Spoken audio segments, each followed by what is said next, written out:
नमस्कार दोस्तों, स्वागत है आपका मैथ्स मैजिक पे। तो दोस्तों, झारखंड होम गार्ड भर्ती एक और आ चुका है। कुछ दिन पहले आपको एक और वैकेंसी देखने मिला था, झारखंड होम गार्ड के ही रिलेटेड है, लेकिन वो कुछ अलग डिस्ट्रिक्ट का था। ये आपका दुमका डिस्ट्रिक्ट से निकला है, वो भी ग्रामीण और शहरी, मतलब दो विभाग से निकला है। एक आप ग्रामीण चाहे तो ग्रामीण पे अप्लाई कर सकते हैं या शहरी के लिए अप्लाई कर सकते हैं, ठीक है। दोनों के लिए आपका योग्यता अलग अलग रहने वाले, दोनों के लिए एग्जाम पैटर्न अलग अलग रहने वाले, दोनों के लिए प्रक्रिया भी अलग अलग रहने वाला है, ठीक है। तो ए टू जेड हम लोग नोटिफिकेशन इसमें देखते हैं, कौन कौन से एलिजिबल हैं, इसमें क्या क्वालिफिकेशन रहने वाला है, क्या अदर लड़के भी भर सकते हैं दूसरे स्टेट्स के, ठीक है। तो आप लोग लास्ट तक बने रहिएगा, ए टू जेड इन्फॉर्मेशन आप लोग को यहाँ से मिल जाएगा, ठीक है। तो चलते हैं नोटिफिकेशन की ओर। दुमका जिला के गृह रक्षक यानी कि होम गार्ड के रूप में नामांकित के लिए रिक्तियों के विरुद्ध सुयोग जो आपके उम्मीदवार हैं, जो इसके लिए पात्र हैं, वो ऑनलाइन आमंत्रित किए जाते हैं। उसके लिए ग्रामीण गृह रक्षक और शहरी गृह रक्षक यानी कि ग्रामीण होमगार्ड और शहरी होमगार्ड के लिए जो आपका अलग अलग जमा करने होंगे। चाहे वो ग्रामीण के लिए भरेंगे तो सिर्फ ग्रामीण के लिए आपको भरना पड़ेगा, शहरी के लिए भरेंगे तो सिर्फ शहरी के लिए अलग अलग आपको आवेदन जमा करना होगा, ठीक है। नोट में क्या दिया गया है, गृह रक्षा वाहिनी एक स्वयं सेवी संगठन है, ठीक है। तथा गृह रक्षक उसमें स्वयं सेवी सदस्य होते हैं। जितने दिन आवश्यकता अनुसार उसके कर्तव्य पर प्रतिनियुक्ति किया जाता है, उतने कार्य दिवस के लिए सरकार द्वारा निर्धारित दर पर भत्ता भुगतान तय होता है, ठीक है। यदि कोई वेतनीय सरकारी नौकरी या आजीविका का माध्यम नहीं है, ध्यान रखिएगा, ये होमगार्ड जो वैकेंसी आया था, ये कोई जीविका और कोई सरकारी और जीविका का ये माध्यम नहीं है मेरे दोस्त, ये सेवा का प्रति है। आप अपने स्टेट के प्रति कितने पूर्ण रूप से सेवा प्रदान करते हैं, ठीक है। अतः उन्हीं उम्मीदवारों से आवेदन की अपेक्षा की जाती है जो राष्ट्र के लिए सेवा निस्वार्थ करने के तत्पर। समझ गए आप लोग। तो ये सब लोग में मत जाइए कि होमगार्ड में जाएंगे तो पैसा आपको सैलरी मोटा मिलेगा, ये नहीं। आपको निस्वार्थ भाव से सेवा अपने स्टेट के प्रति करना, अपने राज्य के प्रति करना है, तो आप इसके लिए फॉर्म एलिजिबल कर सकते हैं, ठीक है। और ये भर्ती आपका घट बढ़ सकता है, इसमें कोई गारंटी नहीं है कि ये वैकेंसी घट भी सकता है या बढ़ भी सकता है, ठीक है। अब बात कर लेते हैं, इसमें तो दो वैकेंसी आता है, एक शहरी वाले के लिए, एक ग्रामीण वाले के लिए। तो ग्रामीण वाले के लिए क्या क्या कितने सीट है उसको हम देख लेते हैं। तो ये आपका प्रखंड का नाम नीचे दिया गया है। ये जो है ना, दुमका स्टेट में जो भी प्रखंड है आपका मेरे दोस्त, ये प्रखंड का नाम दिए गए हैं। टोटल 10 प्रखंड की ओर से वैकेंसी आया है ग्रामीण क्षेत्रों में, ठीक है। जो ग्रामीण होम गार्ड्स के रिलेटेड है उसके अंतर्गत आया है। पहली प्रखंड है आपका दुमका मुफस्सिल है, जिसमें कि 21 महिलाओं के लिए सीट है और 32 पुरुष के लिए सीट है। टोटल सीट यहाँ से 63 निकल के आ रहा है, ठीक है। फिर बात करेंगे दूसरे प्रखंड काठीकुंड, इसी प्रकार देख सकते हैं 41-41 दोनों में महिला पुरुष के लिए टोटल 82 सीट है। यानी कि एक बात आप यहाँ से देख लीजिए मेरे दोस्त, 50% सीट आपका महिलाओं के लिए है, ठीक है। तो इसी प्रकार से यदि आप इस प्रखंड में आते, चाहे वो रामगढ़ हो, सरैया हाट हो, जरमुंडी हो, जामा हो, मसलिया हो, रामेश्वर हो, शिकारी पाड़ा हो, गोपी का अंदर हो, या काठीकुंड हो, या दुमका मुफस्सिल हो, यदि इस प्रखंड के अंतर्गत आप लोग आते हैं तो आप लोग यहाँ से फॉर्म, ग्रामीण क्षेत्र में यदि आप फॉर्म भरना चाहते हैं तो इसके अंतर्गत फॉर्म भर सकते हैं। टोटल कुछ वैकेंसीज महिलाएं की बात करें तो ग्रामीण क्षेत्रों में 331 निकल के आ रहा है, वहीं शहरी क्षेत्रों में पुरुष के लिए, सॉरी, ग्रामीण क्षेत्रों में पुरुष के लिए, माफ कीजिएगा, ग्रामीण क्षेत्रों में ही महिलाओं के लिए 331, ग्रामीण क्षेत्रों में ही पुरुष के लिए 336। ग्रामीण क्षेत्रों में कुल वैकेंसी जो निकल के आ रहा है मेरे दोस्त 667 टोटल वैकेंसीज निकल के आ रहा है, ठीक है। यहाँ तक आप लोग समझ गए बिल्कुल। अब बात कर लेते हैं हम शहरी क्षेत्रों में कितने वैकेंसीज निकल के आ रहा है। तो शहरी क्षेत्रों में मेरे दोस्त दुमका शहरी बासुकीनाथ अधिसूचित क्षेत्र जो है, उसमें 35 महिलाएं 35 पुरुष, टोटल 70 वैकेंसीज आपको वहां से रिलीज होने देखने को मिल रहा है। टोटल शहरी में 70 वैकेंसीज है, ठीक है। यहाँ तो समझ गए कि ग्रामीण में 667 टोटल वैकेंसी है, शहरी में टोटल 70 वैकेंसीज है, ठीक है। दोनों के लिए क्वालिफिकेशन अलग अलग है, हम लोग देख लेंगे ए टू जेड। उपरोक्त उपरोक्त दोनों कोटियां यानी कि ग्रामीण और शहरी होमगार्ड के लिए 50% महिलाओं के लिए पद। समझ गए। जैसे कि आपको ऊपर में बताया, साफ साफ में देख सकते हैं, 35 महिलाएं तो 35 पुरुष, यानी कि सीट आधा आधा है। 50% महिलाओं के लिए सीट है तो 50% पुरुष के लिए, ठीक है, ठीक है। महिलाओं के लिए कर्णांकित पदों में से 5% पद जो है, इस जितने भी वैकेंसीज है मेरे दोस्त, इसका 5% जो सीट है, 5% जो सीट है वो तलाकशुदा हो, या परित्यक्ता हो, या विधवा महिलाएं हो। समझ रहे हैं आप लोग, चाहे वो विधवा महिलाओं के लिए आरक्षित होगा, ठीक है। तलाकशुदा, परित्यक्ता, विधवा अभ्यर्थियों को उपलब्ध नहीं रहने की स्थिति में 5% पद जो है पूरा महिलाओं के लिए प्रतिशत में ये समाहित किया जाएगा, ठीक है। क्या कहने का मतलब है कि जितने भी टोटल सीट था मेरे दोस्त, जितने भी टोटल सीट था, इसमें 5% जो है, जो आपका तलाकशुदा महिला हो या विधवा महिला हो, उसके लिए तो ये आरक्षित है 5%। यदि इसमें 5% सीट में महिलाएं वो नहीं भर पाई, जो तलाकशुदा या विधवा है या परित्यक्ता है, यदि ये नहीं भर पाया मेरे दोस्त, तो जो महिलाओं के लिए सीट आपका था इसमें ये खोल दिया जाएगा, ये महिलाओं को पूर्ण रूप से इसमें ले लिया जाएगा, साफ साफ बोला जा रहा है, ठीक है। चलते हैं आगे। शहरी ग्राम रक्षकों के लिए 50% पद तकनीकी दक्ष उम्मीदवारों के लिए होगा। यानी कि जो आपका टेक्निकल पोस्ट जो है ना मेरे दोस्त, 50% पोस्ट शहरी में, जैसे कि मान के चलिए टोटल 37 सीट है, इसमें 35 सीट आपका जो होगा मेरे दोस्त, इसमें जो आपका 35 सीट होगा वो 35 सीट आपका जो टेक्निकल है, तकनीकी दक्ष वाले हैं, उस पर किया जाएगा। ठीक है, योग उम्मीदवार नहीं होने पर गैर तकनीकी या तकनीकी दक्ष के रिक्त एक दूसरे से भरी जाएगी। ठीक है, यदि आपका टेक्निकल पोस्ट में स्टूडेंट नहीं हो पाए तो गैर टेक्निकल यानी कि नॉन टेक्निकल जो है उसके द्वारा ये सीट को भरा जाएगा। ठीक है, समझ गए यहाँ तक। अब चलते हैं आवासीय को देख लेते हैं कि आवासीय कहाँ कहाँ का होनी चाहिए। सबसे पहले ग्रामीण होमगार्ड में देख लेते हैं, तो अभ्यर्थियों को दुमका जिला के उस प्रखंड का निवासी होना चाहिए जहां से ग्रामीण गृह रक्षक यानी कि ग्रामीण होमगार्ड जो है उसका ऑनलाइन आवेदन करेंगे। ठीक है, तो जिस प्रखंड से आपको साफ साफ बता दिए मेरे दोस्त, ये जो ग्रामीण वाला जो आपको प्रखंड दिख रहा है, यदि आप लोग इस प्रखंड के अंतर्गत आते हैं तो आप लोग ग्रामीण में फॉर्म फिलअप कर सकते हैं, साफ साफ यहाँ पे बताया गया है। ठीक है, समझ गए। और आपको आवासीय प्रमाण पत्र देना होगा, चाहे जिससे कि ये वेरीफाई कर सके कि आप उस प्रखंड के निवासी या उस डिस्ट्रिक्ट के इस प्रखंड के निवासी हैं। ठीक है, उसका भी आपको जो डॉक्यूमेंट्स जो उसको अपलोड करना होगा। ठीक है, अब बात करते हैं शहरी होमगार्ड की। तो अभ्यर्थी दुमका जिला के शहरी क्षेत्र के सामान्य निवासी होनी चाहिए। अपने आवेदन के साथ राज्य सरकार द्वारा प्राधिकृत सक्षम पदाधिकारी द्वारा निर्गत आवासीय प्रमाण पत्र की स्व भी प्रमाणित छाया प्रति आवेदन अपलोड करना सुनिश्चित हो जाएगा। तो यदि आप उस प्रखंड के ग्रामीण क्षेत्र में आते हैं तो वहां से आपका जो आवासीय निकलेगा, तो उस ग्रामीण क्षेत्र का तो आवासीय निकलेगा आपका, उसको अपलोड करना पड़ेगा। यदि आप लोग शहरी क्षेत्र में आते हैं तो शहरी क्षेत्र द्वारा जो आवासीय प्रमाण पत्र बनेगा आपका, तो वो तो उस आप शहर में रहते हैं तो वो शहरी के अनुसार बनेगा, तो वो आपको अपलोड करना जरूरी पड़ जाएगा। समझ गए आप लोग। अब चलते हैं आगे की ओर, देख लेते हैं उम्र सीमा क्या क्या रहने वाला है। तो मेरे दोस्त उम्र सीमा 19 से 40 साल तक है। यदि आप 19 से 40 साल के बीच में हैं तो आप इसके लिए फुल्ली एलिजिबल हैं। एक बार ध्यान रखिएगा, जो दुमका डिस्ट्रिक्ट के निवासी हैं जो ग्रामीण शहरी में आते हैं, सिर्फ उसके लिए ये आवेदन है। ठीक है, और इसका जो भी होगा मतलब कि जो आपका एज जो वेरीफाई करेगा उसका भी सर्टिफिकेट, जैसे कि आप मैट्रिक का मार्कशीट या इंटर का मार्कशीट भी दे सकते हैं, हो सकता है उसके द्वारा वेरीफाई कर लेंगे। ठीक है, अब बात कर लेते हैं शैक्षणिक योग्यता, क्या क्या इसमें योग्यता क्वालिफिकेशन क्या क्या खोजने वाला है। तो ग्रामीण होमगार्ड में यदि आप जाना चाहते हैं मेरे दोस्त, तो आपको 7वीं पास होना अति आवश्यक है, यदि आप ग्रामीण होमगार्ड में जाना चाहते हैं। ठीक है, और यदि आप शहरी होमगार्ड में जाना चाहते हैं तो आपको मिनिमम जो है 10वीं पास होना अति आवश्यक है। ठीक है, और इसका जो होगा प्रूफ के लिए आपको योग्यता प्रमाण पत्र फोटो अपलोड करना, जिस समय फॉर्म अपलोड करेंगे तो उस समय यदि आप 10वीं पास हैं तो 10वीं का मार्कशीट या सर्टिफिकेट अपलोड करेंगे, यदि आप 7वीं तक हैं तो 7वीं का सर्टिफिकेट अपलोड करना सुनिश्चित करेंगे। आप लोग समझ गए।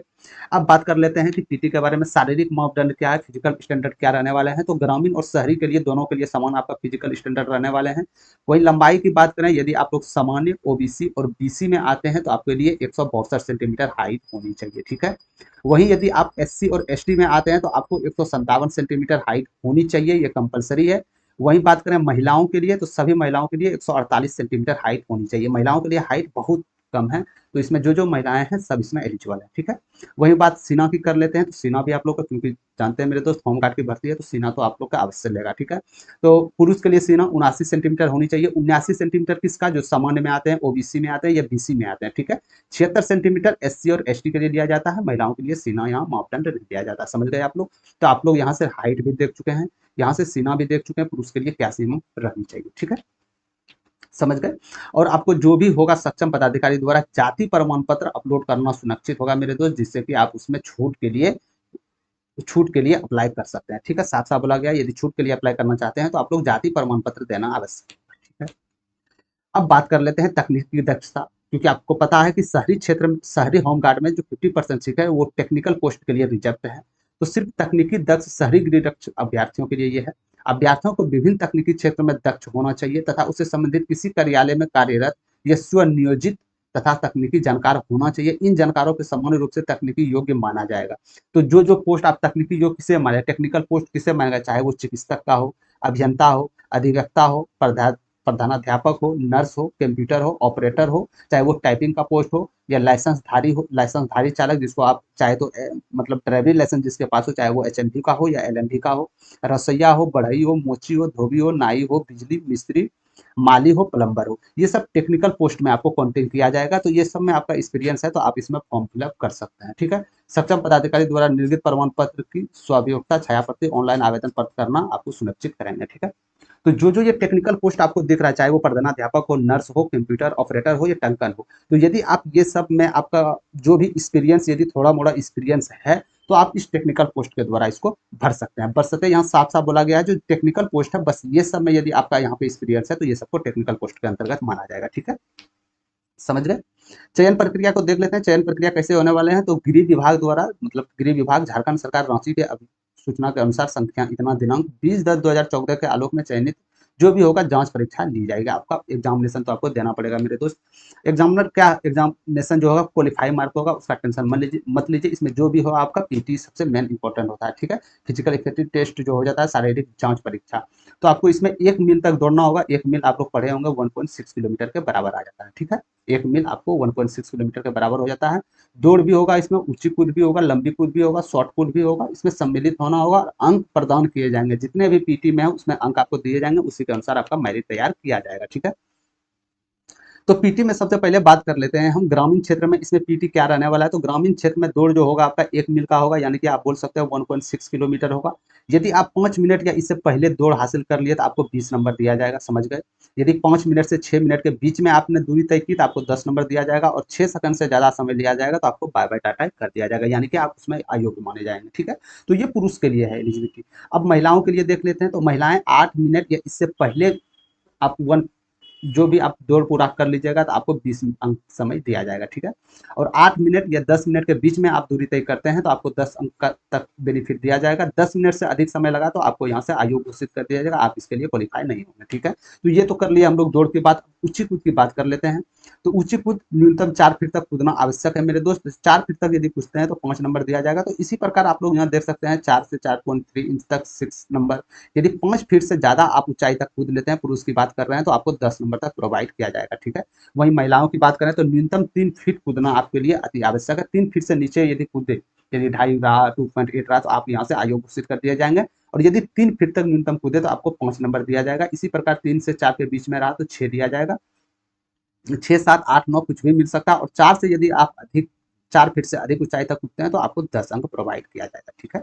तो अंक सब में है। तो ये इसका फुल्ली नोटिफिकेशन आप लोग टेंशन मत लीजिए, हम डिस्क्रिप्शन में टेलीग्राम चैनल का लिंक देंगे, वहाँ पे टेलीग्राम चैनल का लिंक पे क्लिक करके आप लोग टेलीग्राम चैनल से जुड़ जाइएगा। वहाँ पे फुल्ली नोटिफिकेशन हम हिंदी में देंगे, वहाँ से आप इजीली पढ़ सकते हैं, ठीक है। लंबी कूद की बात करें तो न्यूनतम पुरुष के लिए न्यूनतम 12 फीट कूदना आप लोग के लिए आवश्यक है। 12 फीट से कम कूदे तो आप लोग अयोग्य घोषित कर दिए जाएंगे, याद रखिएगा। और न्यूनतम यदि 12 फीट कूदे तो आपको 5 अंक दिया जाएगा। वहीं 16 फीट से ज्यादा यदि कूदे तो आपको 10 अंक तक दिया जाएगा, ठीक है। और इसके बीच में यदि आप रहे तो जो भी अंक है 6, 7, 8, 9 इसके अनुसार आपको दिया जाएगा। वहीं महिलाएं की बात करें तो न्यूनतम 9 फीट तक कूदना आपको अति आवश्यक है, जिसके लिए 5 नंबर प्रोवाइड किया जाएगा आपको, ठीक है। यदि आप 13 फीट से ज्यादा कूद लेते हैं तो आपको 10 नंबर दिया जाएगा। तो ये तो हुआ आपका लंबी कूद के बारे में। अब देख लेते हैं शॉर्ट पुट, यानी कि जो वजन फेंकना है, गोला वोला फेंकना होता है, उसके बारे में। तो पुरुष के लिए गोले का वजन आपका 16 पाउंड रहने वाला है मेरे दोस्त, याद रखिए। और न्यूनतम 16 फीट तक आपको फेंकना होता है, ठीक है, समझ गए। वहीं महिलाएं 10 पाउंड तक आपका गोले का वजन रहेगा, जिसको न्यूनतम आपको 10 फीट तक फेंकना होगा, ठीक है। तो ये एलिजिबिलिटी पीटी के अनुसार आप देख सकते हैं कि ये इसमें आपको पास करना अति आवश्यक हो जाएगा, ठीक है। वो आपका ग्रामीण क्षेत्र वाला था। अब चलते हैं हम जो आपका शहरी है, शहरी गृह रक्षक के लिए, उसके लिए क्या क्या रहने वाला है। तो उसके लिए दौड़ तो सेम रहने वाला है 1.6 किलोमीटर, यानी 6 मिनट या इससे पहले दौड़ते हैं तो आपको 20 नंबर दिया जाएगा। वही बताया गया 8 मिनट से अधिक समय लेते हैं तो आपको यहाँ से बाय बाय टाई टाई कर दिया जाएगा, समझ गए आप लोग। वहीं महिलाएं की बात करें तो 8 मिनट या इससे पहले दौड़ते हैं तो 20 अंक दिया जाएगा। 8 मिनट 12 मिनट के बीच में लेते हैं तो 10 अंक दिया जाएगा। और 12 मिनट से यदि अधिक समय लेते हैं तो आपको भी यहाँ से हटा दिया जाएगा, ठीक है। ऊंची बात करें तो न्यूनतम 3.5 फीट कूदना अति आवश्यक है मेरे दोस्त, इसके लिए 5 नंबर दिया जाएगा। 4 फीट से अधिक कूदते हैं तो आपको 10 नंबर दिया जाएगा, ठीक है। न्यूनतम महिलाओं के लिए 2.5 फीट कूदना अति आवश्यक है, जिसके लिए 5 नंबर प्रोवाइड किया जा रहा है। यदि 3 फीट से अधिक कूदते हैं तो आपको 10 नंबर तक दिया जाएगा, ठीक है।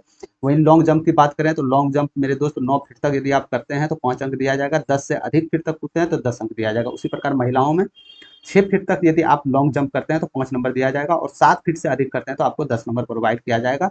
वहीं शॉर्ट पुट शहरी होम गार्ड में यदि आप गोला 16 पाउंड का होगा, न्यूनतम 12 फीट तक फेंकना होगा, ठीक है। और वहीं महिलाएं के लिए 10 पन होगा, न्यूनतम 8 फीट तक आपको फेंकना होगा। ये शहरी होम गार्ड के लिए है। तो आपसे यहाँ से एक बात पता चला मेरे दोस्त, क्योंकि ग्रामीण का जो पीटी था, ग्रामीण का जो पीटी शेड्यूल था मेरे भाई, शहरी से कहीं ज्यादा थोड़ा सा आपको अब देखने मिलेगा, ठीक है। क्योंकि यहाँ साफ साफ देख सकते हैं 16 पाउंड का गोला 16 फुट तक फेंकना था, शहरी में 16 पाउंड का गोला मात्र 12 फीट तक उतना था। तो कहीं ना कहीं पीटी इसका थोड़ा सा कम रहने वाला, ठीक है, समझ गए यहाँ तक। अब आगे चलते हैं कि आपका क्या लिखित परीक्षा होगा, क्षमता परीक्षा होगा, होना चाहिए ना। तो ख नंबर में क्या बताया जा रहा है कि शारीरिक जांच परीक्षा के सफल अभ्यर्थियों को, यदि आप मान के चलिए पीटी में पास हो गए, सब चीज हो गए, पीटी में पास हो गए, तो आपको हिंदी लेखन क्षमता परीक्षा में शामिल होना होगा मेरे दोस्त, जिसमें ग्रामीण गृह रक्षकों के लिए 7वीं कक्षा और शहरी गृह रक्षकों के लिए 10वीं कक्षा के स्तर, यानी कि इस लेवल के अनुसार आपको परीक्षा लिया जाएगा। यानी कि यदि आप ग्रामीण क्षेत्र से भरे हैं तो सातवीं सातवीं कक्षा के अंदर ही आपका जो भी होगा हिंदी परीक्षा वो पास करना होगा। और यदि आप शहरी क्षेत्र से भरे हैं तो 10वीं कक्षा के स्टैंडर्ड के अंतर्गत करना होगा। टोटल 100 पूर्णांक होगा, इसमें आपको 30 नंबर लाना अति आवश्यक होगा। ये क्वालिफाइंग मार्क्स का है, इसमें 30 नंबर लाइएगा तो आप इसमें क्वालिफाई कर जाइएगा। समझ गए। अब बात कर लेते हैं कि जो तकनीकी है, जो टेक्निकल पोस्ट जैसे हम बताए थे ना, नर्स है, धोबी है, या प्रधानाध्यापक है, या डॉक्टर है, तो ये सब टेक्निकल पोस्ट में आ जाते हैं। ठीक है, तो टेक्निकल पोस्ट में यदि आप जाते हैं तो टेक्निकल पोस्ट के लिए फॉर्म फिलअप करते हैं तो आपको इसमें तो आपको बैठना ही पड़ेगा। 4 नंबर में हिंदी लेखन में आपको देना ही पड़ेगा। और टेक्निकल पोस्ट के लिए खास के लिए आपका दूसरा एग्जाम भी लिया जाएगा। दूसरा एग्जाम में ये सिर्फ तकनीकी दक्ष के लिए, आप याद रखिएगा। शारीरिक जांच परीक्षा एवं हिंदी लेखन क्षमता, ये जो ऊपर में बात बोली गई है, हिंदी लेखन क्षमता में सफल अभ्यर्थियों की तकनीकी दक्षता परीक्षा की जाएगी जो क्वालिफाइंग नेचर का होगा। इसमें भी 100 नंबर दिया जाएगा और 30 नंबर लाना आपका अति आवश्यक होगा। ठीक है, तो क्या समझ में आया। तकनीकी क्षमता के लिए आपका 2 एग्जाम दिया जाएगा। समझ गए, क्वालिफाइंग नंबर का होगा। और यदि ग्रामीण ग्रामीण वाले में आप भरे हैं, यदि आप नॉन टेक्निकल वाले में भरे हैं तो सिर्फ एक प्रोसेस से एक एग्जाम से आपको गुजरना होगा जो कि 30 नंबर लाके आप क्वालिफाई हो सकते हैं। ठीक, यहाँ तक समझ गए। अब आगे की ओर बात कर लेते हैं कि सभी जांच समाप्ति होने के बाद, यदि मान के चलिए जांच भी हो गया, आप क्वालिफाई भी हो गए, सब चीज हो गया, इसके आधार पर मेगा सूची तैयार की जाएगी जिसके आलोक में रिक्त विरुद्ध चयन किया जाएगा। चयनित अभ्यर्थियों की चिकित्सा जांच यानी कि मेडिकल स्टैंडर्ड या पुलिस द्वारा चरित्र सत्यापन यानी कि आपका कैरेक्टर सर्टिफिकेट के पश्चात उसे अनुकूलन पाए जाने पर चयनित अभ्यर्थियों को मुख्यालय झारखंड गृह रक्षा वाहिनी रांची के आधार आदेशोपरांत गृह रक्षक बुनियादी परीक्षण दिया जाएगा। यानी कि आप लोग का जो भी होगा, ये मतलब मान के चलिए आप लोग का मेडिकल हो गया, डीवी हो गया, कैरेक्टर सर्टिफिकेट ले लिया, इसके बाद आपको ट्रेनिंग के लिए बुलाया जाएगा। ठीक है, परीक्षण सफलतापूर्वक पूर्ण होने से उसे गृह रक्षक के रूप में नामांकित अनुसार नामांकन प्रमाण पत्र निर्मित किया जाएगा। ठीक है, तो आप वहां से ट्रेनिंग कर लिए तो आपको एक सर्टिफिकेट दे दिया जाएगा या कोई भी डिस्ट्रिक्ट में आपको लगा दिया जाएगा। ठीक है, अब बात करते हैं अभ्यर्थी, वो जो अभ्यर्थी जो राष्ट्र या राज्य स्तरीय खेलकूद में पुरस्कृत होता है ना, कोई सब अलग अलग स्टेट में अदर अदर जितने भी स्टूडेंट्स हैं, या तो वो पढ़ाई भी कर रहे हैं, वो स्पोर्ट्स में जाना चाहते हैं, तो जो एक सपना होता है मेरे दोस्त, तो यदि आप स्पोर्ट्स से हैं, यदि आप खेलकूद में आपको पुरस्कार मिल चुका है, चाहे वो डिस्ट्रिक्ट लेवल हो या राज्य स्तरीय या राष्ट्रीय स्तरीय हो, तो यदि प्रमाण पत्र इसका आपका है, यदि आप अपलोड करते हैं, ये आपके पास है, और यदि आप प्रथम स्थान हासिल किए हैं राष्ट्रीय स्तर पे तो आपको 6 नंबर दिया जाएगा, और यदि आप राज्य स्तर पे हैं तो आपको 3 नंबर दिया जाएगा। ठीक है, वहीं दूसरे स्थान पे यदि आप अचीवमेंट हासिल किए हैं, दूसरे स्थान पे आए हैं तो आपको 4 नंबर दिया जाएगा। राष्ट्रीय स्तर पर मिला है तो 4 नंबर, और राज्य स्तर पर मिला है तो 2 नंबर। इसी प्रकार तीसरे नंबर पर जो स्टूडेंट इसमें आए होंगे, जो आपका पुरस्कार मिला होगा, चाहे वो राष्ट्रीय स्तर पर हो तो 2 नंबर दिया जाएगा, राष्ट्रीय स्तर पर तो 1 नंबर दिया जाएगा। ठीक है, तो यानी कि ये खेल कूद में भी जो भी लड़का स्पोर्ट्स में पसंद करते हैं उसके लिए भी ये भी वैकेंसीज है। ठीक है, अब बात करते हैं उन कैंडिडेट्स के बारे में जो शहरी गृह रक्षक के रूप में सरकारी सेवाओं, शहरी गृह रक्षक के पूर्ण रिक्तियों में 10% नामांकन करने की सेवा निर्धारित है। ठीक है, इसके लिए सरकारी सेवकों अपने कार्यालय प्रधान द्वारा निर्गत अनापत्ति प्रमाण पत्र स्व अभिप्रमाणित छायाप्रति संकलित करेंगे।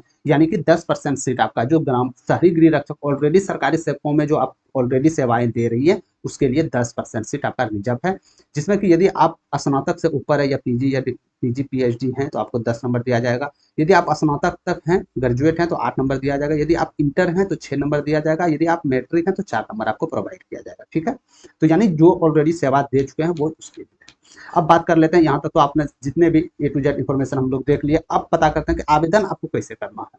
तो टेंशन मत लीजिए, आपको एक ऑफिशियल वेबसाइट हमने होगा डिस्क्रिप्शन में हम दे देंगे मेरे दोस्त, या तो टेलीग्राम चैनल पे भी हम डाल देंगे। ठीक है, तो इस पे आपको कुछ नहीं करना है, इस पे जाके सिर्फ आपको फॉर्म लाइन अपलोड कर देना, फॉर्म अप्लाई कर देना, जो जो डॉक्यूमेंट्स खोज रहा है वो डॉक्यूमेंट्स को आपको देना। ठीक है, ये वेबसाइट है recruitment.jharkhandgovernment.in पर जाना है आपको।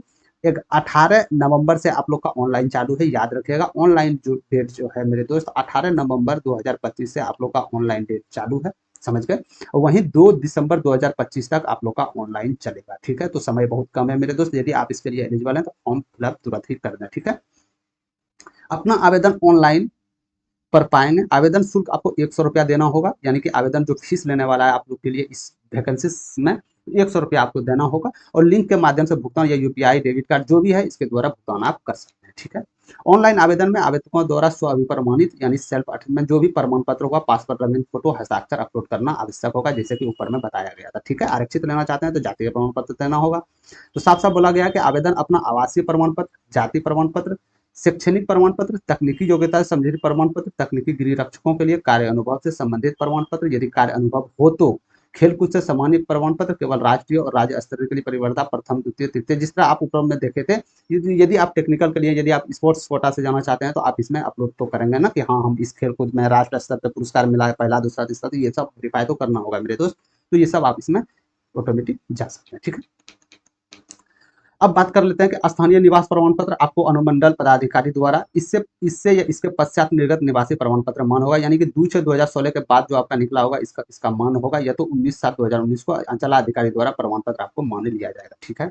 निवासी प्रमाण पत्र 19/7/2019 के पूर्व अंचलाधिकारी स्तर के निर्गत स्थानीय निवास प्रमाण पत्र मान्य नहीं होगा, ये बात याद रखिएगा। यानी 2019 से पहले यदि आपका निर्गत प्रमाण पत्र है तो वो मान्य नहीं लिया जाएगा, आपको इसके बाद का होना चाहिए, ठीक है। समझ गए। अब चलते हैं आगे। 2 जून 2016 के पूर्व किसी स्तर से स्थित स्थानीय निवासी प्रमाण पत्र मान्य नहीं होगा, ठीक है। यानी कि 2016 से यदि पूर्व किसी भी स्तर से निर्गत स्थानीय निवासी प्रमाण पत्र मान्य नहीं होगा, तो यानी हो सके तो 2016 के बाद वाला जो आपका ये होगा तो उसको आप दे दीजिएगा, तो अच्छी तरह से आपको बेनिफिट यहाँ से मिलने वाला है, ठीक है। आवेदन समर्पित करते की अंतिम तिथि पश्चात निर्गत स्थानीय निवास प्रमाण पत्र मान्य नहीं होगा। क्या क्या बोला गया कि आवेदन समर्पित करने की अंतिम तिथि के पश्चात निर्गत स्थानीय निवासी प्रमाण पत्र मान्य नहीं होगा। यानी कि आवेदन करने का आपका तिथि 2 दिसंबर था, 2 दिसंबर था ना, अब 3 दिसंबर का आप इसमें अटैचमेंट कर दीजिएगा तो वो थोड़ी होगा, रिसीविंग दे दीजिएगा, वो नहीं होगा मेरे दोस्त। यानी कि ऑनलाइन जो अंतिम तिथि यानी 2 दिसंबर से पहले आपका स्थानीय निवास प्रमाण पत्र निकलना जरूरी है, ठीक है। समझ गए। तो आप यदि छूट लेना चाहते हैं तो जाति आपका प्रमाण पत्र देना अति आवश्यक है मेरे दोस्त। साफ साफ बोला गया है कि 25 फरवरी 2019 के पूर्व झारखंड राज्य से एससी और एसटी जितने भी हैं अनुमंडलीय पदाधिकारी स्तर के निर्गत प्रमाण पत्र मान्य होगा, ठीक है। 2019 के पूर्व जो है, जो अनुसूचित जाति जनजाति हैं, जो यदि इसके द्वारा आप निकाल लिए जाते हैं तो यहाँ पे आपको मान्य दिया जाएगा, ठीक है। समझ गए। अब इसमें कुछ की पॉइंट्स है मेरे दोस्त, इसको हम देख लेते हैं। एक आवेदन में से एक ही आवेदन पत्र स्वीकार होगा, ठीक है। तो यदि आप एक आवेदन करना आप चाहते हैं कि हम ग्रामीण और शहरी में भी कर सकते हैं तो ये नहीं होगा मेरे दोस्त, ठीक है। तो आपको यदि ग्रामीण चाहिए तो ग्रामीण भरना होगा, शहरी चाहिए तो शहरी, या टेक्निकल चाहिए तो टेक्निकल भरना होगा। तो यहाँ साफ साफ बोला गया है कि एक आवेदन एक ही पत्र स्वीकार करके एक से अधिक आवेदन पाए जाने पर सभी आवेदन स्वतः निष्कर्ष समझा जाएगा। यानी कि एक से दोनों आवेदन कर दिए तो दोनों आपका पोस्ट के लिए आवेदन आपको वहां से बाहर निकाल दिया जाएगा। समझ गए। तो ज्यादा चलाकी नहीं कीजिएगा, जो एक पोस्ट है उस पर आप भर सकते हैं, ठीक है। 11वां नंबर में बोला गया अहता के अनुरूप आवेदन में ऑनलाइन आवेदन में मांगी गई सभी विवरण पूर्ण रूप में भरा जाना अनिवार्य है। जो ऑनलाइन में जो डॉक्यूमेंट्स आपको चाहिए वो सब अनिवार्य है कि आपको देना होगा, ठीक है। आवेदन को आवेदन पत्र भरते किसी प्रकार की कठिनाई होने की स्थिति में एनआईसी कार्यालय दुमका जेपीआईटी रांची संपर्क स्थापित किया जा सकता है, ठीक है। यानी जो भी टेक्निकल आपका हो वहाँ यदि आप निवासी हैं तो यहाँ पे कार्यालय दुमका में जेपीआईटी रांची जो भी वहाँ स्थानीय निवासी है वहाँ जाके आप उसको बता सकते हैं कि हाँ ये परेशानी हो रहा है, तो वो आपको देना होगा, ठीक है। 13 नंबर में बात कर रहे हैं कि आवेदन के द्वारा किसी वैध सरकारी पहचान पत्र जैसे मतदाता पहचान पत्र, ड्राइविंग लाइसेंस, पैन कार्ड, आधार कार्ड आदि में से किसी एक का विवरण ऑनलाइन आवेदन में देना अनिवार्य होगा। यानी एक डॉक्यूमेंट्स आपको देना होगा पहचान के लिए, चाहे वो पहचान पत्र या चाहे आपका ड्राइविंग लाइसेंस हो या आपका वोटर आई कार्ड हो या पैन कार्ड हो या आधार, कोई में से एक आपको देना होगा, तो आप इसके लिए ठीक ठाक हो जाएंगे, ठीक है। जांच परीक्षा की तिथि एवं स्थान का सूचना बाद में दैनिक समाचार पत्रों के माध्यम से दी जाएगी। तो आपका जो भी फिजिकल एबिलिटी टेस्ट हुआ या आपका एग्जामिनेशन होने वाला है तो उसका जो आपका अपडेट आएगा या तो ऑफिशियल वेबसाइट पे आएगा या तो आपका दैनिक समाचार यानी पेपर के द्वारा आपको सूचित किया जाएगा, ठीक है। साफ साफ बोला गया है। 15 नंबर की ओर चलते हैं। बोला गया अभ्यर्थियों द्वारा ऑनलाइन भरे गए गलत सूचना पर संबंधित अभ्यर्थियों के आवेदन को स्वतः निष्कृत समझा जाएगा, जिससे संबंध में कोई भी दावा मान्य नहीं किया जाएगा। तो आप लोग फॉर्म फिलअप कीजिएगा तो सोच समझ के फॉर्म फिलअप कीजिएगा मेरे दोस्त। ये नहीं कि आप लोग बीसी में आते हैं ओबीसी भर दीजिए, एसटी में आते हैं तो एससी भर दीजिए, फिर बाद में आपको कोई इसे नहीं किया जाएगा, आपको डायरेक्ट वहां से बाहर कर दिया जाएगा, ठीक है। 16 नंबर में बात करते हैं गृह रक्षकों के लिए नव नामांकन की प्रक्रिया के निष्पादन के क्रम में किसी भी स्तर की त्रुटि के निराकरण और संजय यदि कोई हो तो समाधान हेतु झारखंड गृह रक्षक स्वयं नियमावली 2014 परामर्श में सर्वोपरि होगा। यानी कि 2024 में जो नियम बने थे मेरे दोस्त, इसके अंतर्गत आपका जो भी होगा उसके अंतर्गत किया जाएगा, ठीक है। समझ गए। ये सब फॉर्मेलिटी है, वही संख्या घट बढ़ सकती है, इसमें कुछ ऐसा नहीं था। अभ्यर्थियों द्वारा कोई भी प्रमाण पत्र आवासीय जाति शैक्षणिक योग्यता खेलकूद श्रेणी आदि में समझी प्रमाण पत्र ऑनलाइन आवेदन करने के अंतिम तिथि के बाद होंगे, वो मान्य नहीं दिए जाएंगे। साफ साफ बोला गया है कि जो आपका अंतिम दिन है ऑनलाइन करने का यानी 2 दिसंबर से पहले आप लोग का जो डॉक्यूमेंट्स है वो सब क्लियर होना चाहिए। ये नहीं कि 4 दिसंबर का आप लोग दे दिया वहां से हो गए, ठीक है। आवेदन शुल्क जमा करने से पूर्व मात्र एक बार आवेदन पत्र को त्रुटि को सुधारा जा सकता है। आवेदन शुल्क जमा होने के बाद किसी भी प्रकार की त्रुटि को सुधारे मान्य नहीं होगा। मेन इंपॉर्टेंट है मेरे दोस्त कि यदि आप पेमेंट कर दिए तो आप सुधार के योग्य नहीं है। यदि आप अभी पेमेंट नहीं किए हैं तो आप एप्लीकेशन फॉर्म को सुधार सकते हैं। यदि आप पेमेंट कर दिए हैं तो सुधारने की कोई भी आपको मान्य नहीं दिया जाएगा, ठीक है। समझ गए। लास्ट पॉइंट में बोला जा रहा है विज्ञापन से संबंधित किसी प्रकार की सूचना और गृह रक्षक यानी कि होमगार्ड नामांकन या परीक्षा फल एनआईसी दुमका के वेबसाइटों पर प्रकाशित किया जाएगा। बोले ना कि ऑफिशियल जो भी होगा इसका ऑफिशियल वेबसाइट पर प्रकाशित किया जाएगा। तो यहाँ आप देख सकते हैं पुलिस अधीक्षक दुमका, सिग्नेचर इसका यहाँ 18/10/2025 उपयुक्त दुमका है, जिला समादेष्टा झारखंड गृह रक्षा वाहिनी दुमका। ठीक है, तो ये था आप लोग का नोटिफिकेशन मेरे दोस्त, काफी अच्छा खासा सीट है इसमें। मतलब कि जो इसमें वो स्टूडेंट कैंडिडेट वो स्टूडेंट इसमें एलिजिबल होंगे जो कि झारखंड राज्य के निवासी होंगे, और जो झारखंड राज्य के निवासी वो भी दुमका जिला के अंतर्गत जो भी इस प्रखंड में आप लोग आते हैं तो इसके लिए आप आवेदन कर सकते हैं। ठीक है, समझ गए। तो ये था नोटिफिकेशन, इसका फुल नोटिफिकेशन हम डिस्क्रिप्शन में लिंक देंगे टेलीग्राम का, वहां पे क्लिक करके आप लोग इसका फुली नोटिफिकेशन देख सकते हैं। जो डॉक्यूमेंट्स बोले गए हैं मेरे दोस्त ये यूज कर सकते हैं। ठीक है, और इसी प्रकार के अपडेट्स पाने के लिए आप लोग मेरे चैनल से आप लोग जुड़ जाइए। जो भी वैकेंसी आता है चाहे वो प्राइवेट हो या गवर्नमेंट जॉब हो, A to Z इन्फॉर्मेशन आप लोग के वहां से साथ चलता है। ठीक है, तो आप लोग को अपडेट रहने के लिए आप लोग को जुड़ना होगा, जुड़ के बेल आइकन ऑन करके क्लिक कर दीजिएगा। इसका जो भी प्रोसेस आगे होगा, चाहे वो एग्जाम डेट हो या टीईटी हो, A to Z आप लोग के पास इन्फॉर्मेशन लेके आ जाऊंगा। ठीक है, तो अभी के लिए इतना ही मेरे दोस्त, मिलते हैं कोई और नेक्स्ट सेशन में। अभी के लिए जय हिंद।